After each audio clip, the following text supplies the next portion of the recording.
first of all, Pete, congrats on being appointed the Chief Executive Officer of Euro CPL after serving quite a number of years as the Chief Operating Officer, basically from the inception of the tournament. Does this mean now more work for Pete Russell? Sadly, it does. Yeah, I thought it would be a nice job to take, and you could do it. But of course, yeah, the reality is in these times it's all hands on deck. So I'm doing everything from booking hotel rooms to making sure people are on the right flights to get down to the Caribbean. But as you well know, I've got an exceptional team around me, so I'm very lucky in that regard. Right. So the tournament dates have been set, August 26 to September 15. I believe you're just about 5 weeks away from bowl-off. How is preparation coming along, and what can we expect really from CPL 2021? Well, they're coming along pretty well, actually. I mean, we were lucky that obviously we had last year to sort of run our blueprint in terms of how you run a tournament within the pandemic, and that went pretty well for us. This is going to be slightly different because we are going to have crowds, so there'll be 50% capacity back at Warner Park. You have to be double vaccinated to attend, which I think is going to be the norm in a lot of places, but that's good. So we'll get the CPL vibe back to some degree.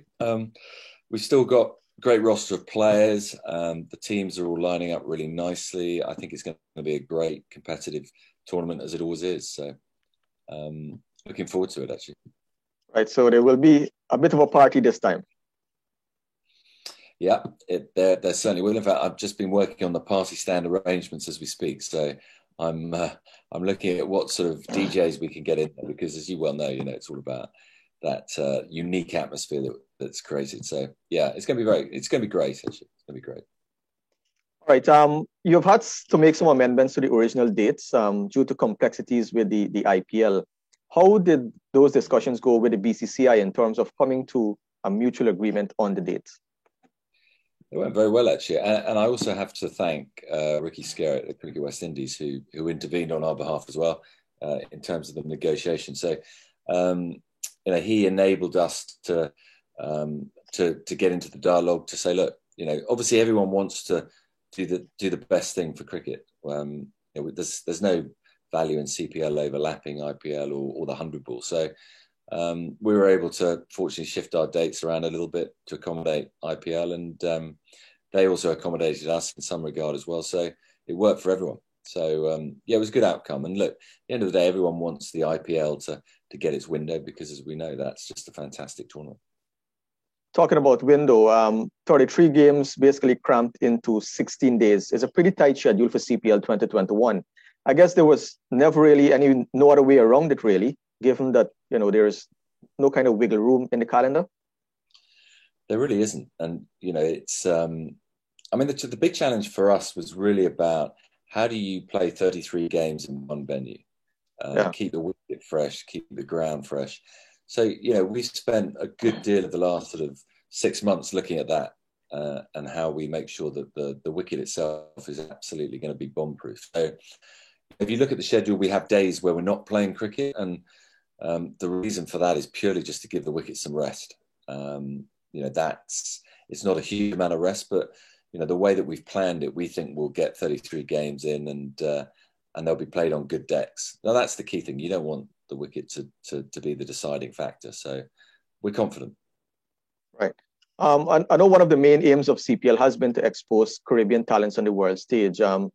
You must be enthused that several players, the likes of Romario Shepherd, Kevin Sinclair, Akil Hussain, and Carrie Pierre, just to name a few, have been able to make that transition from domestic cricket to international stage. That must be something that is satisfying to CPL.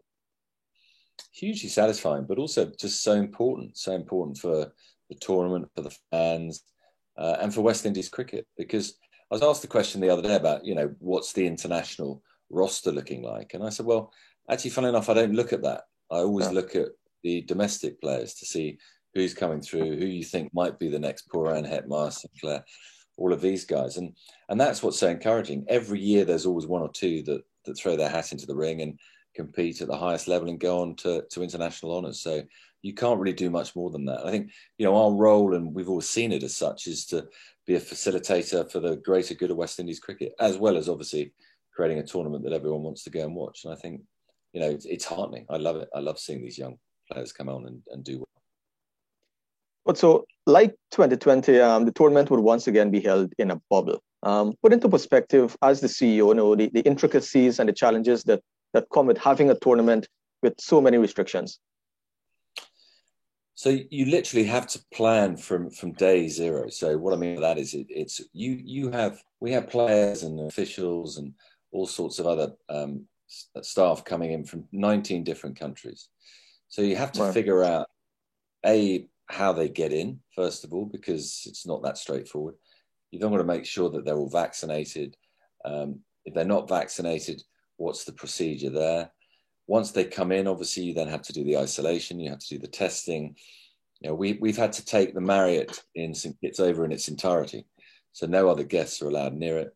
We have to then cordon off all the floors. So different floors, if you quarantine for 3 days, 14 days, depending on when you come in, you have to hang out in small clusters for the first part of the quarantine.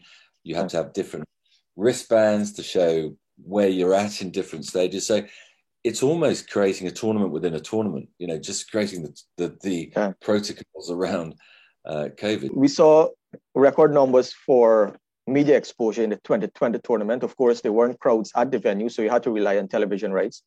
That has been rising steadily over the years. I must ask you about the financial status of CPL, though. The last time we spoke, the league was in the red.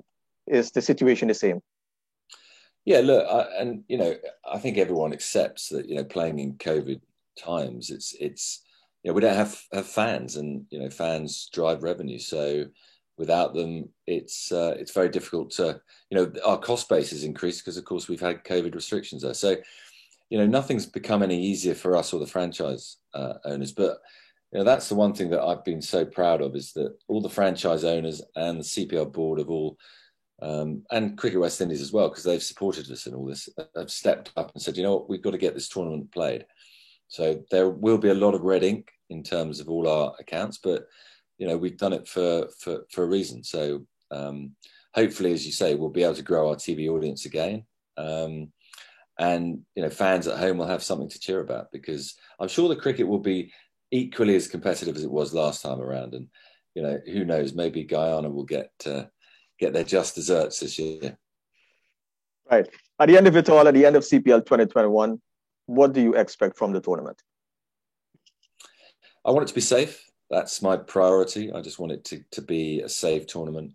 I want the players to have an experience that they're going to enjoy. I want them to obviously entertain the crowds. And I want to see crowds back. I want to see crowds back enjoying cricket in the Caribbean, which is, we all know that there's no better place to watch cricket. And I, for one, just can't wait to see them all. So yeah, those are my hopes. And as I said, I think, the planning has gone pretty well to date. So I think we're on track.